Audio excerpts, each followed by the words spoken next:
Welcome to Inker Technologies Private Limited technical blog on MODBUS/RS-485 communication between Renesas E K-RA4M2 board and PC-MODBUS Slave. In this video we'll guide you through a step-by-step journey where we connect a Renesas E K-RA4M2 board and a PC-based MODBUS Slave. Step 1. Setting up the test environment. Our journey begins with setting up the test environment. We'll connect the Renesas E K-RA4M2 board and the PC-based MODBUS Slave using MODBUS/RS-485 lines. This setup will allow us to exchange data seamlessly. We are using USB to RS-485/MODBUS converters which facilitate communication between modern computers and RS-485 devices. The E K-RA4M2 board connects to RS-485 converters via its serial port for data exchange. To facilitate this connection, we'll be using E2 Studio, a powerful integrated development environment. Additionally, we have a PC-based MODBUS Slave simulator to emulate the slave device. Step 2. Implementing MODBUS/RS-485 code. With our environment in place, it's time to implement the MODBUS/RS-485 code using E2 Studio from Renesas. This code will enable communication between our devices. Step 3. Project Cleanup. Before we proceed, let's ensure a clean slate. We'll clear all previous builds of the project to eliminate any potential conflicts. Step 4. Building the project. Next, we'll build the project again to ensure everything is up to date and ready for debugging. Step 5. Starting the debugging session. It's time to delve into debugging. We'll click the debug button to initiate the debugging session.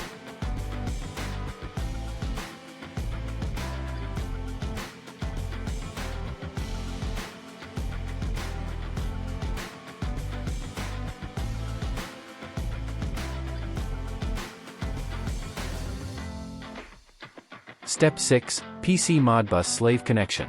To establish communication, we'll turn on the PC-based MODBUS Slave with a slave ID of 0x01. Step 7. Clearing previous output. We'll clear any previous output on the MODBUS Slave to ensure a clean data exchange. Step 8. Monitoring data exchange. In the expression window, we'll closely monitor the data being transmitted from the Renesas board and received from the MODBUS Slave. Step 9. Initializing buffer values.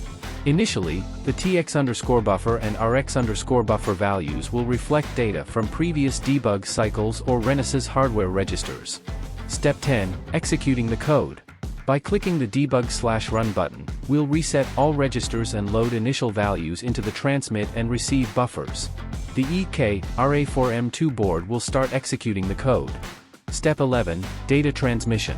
Now, watch closely as data is sent from the Renesas board to the PC-MODBUS Slave. Step 12. Data reception. The PC-MODBUS Slave will receive the data and transmit it back to the Renesas board. Step 13. Verification. To verify the operation, we'll check the data received by the E K-RA4M2 board from the PC-MODBUS Slave in the expression panel of E2 Studio.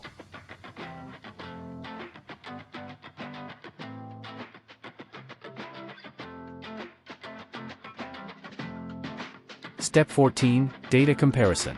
A crucial step. We'll compare the transmitted and received data to ensure accurate communication.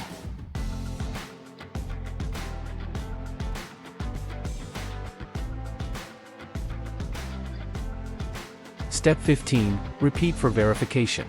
For added confidence, we'll stop the debug process and start it again, repeating the entire cycle.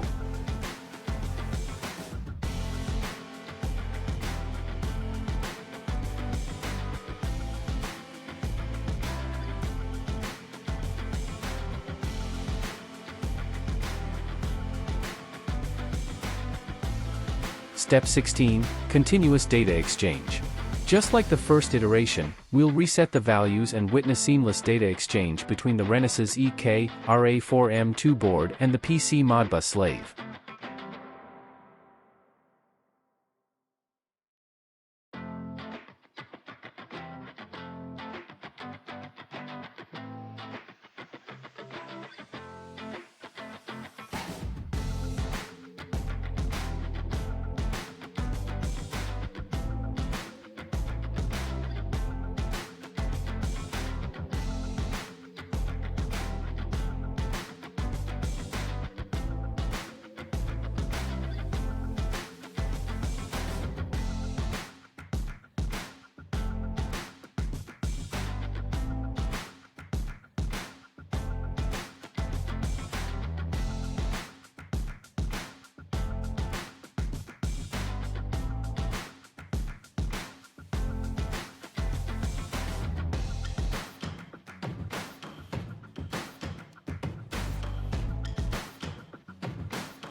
Conclusion. And there you have it. We've explored the fascinating world of Modbus/RS-485 communication with the Renesas E K-RA4M2 board. This technology opens doors to endless possibilities in the world of embedded systems. Don't forget to like, subscribe, and hit that notification bell to stay updated with more exciting tech adventures. If you have any questions or want to see more on this topic, let us know in the comments below. Until next time, happy coding!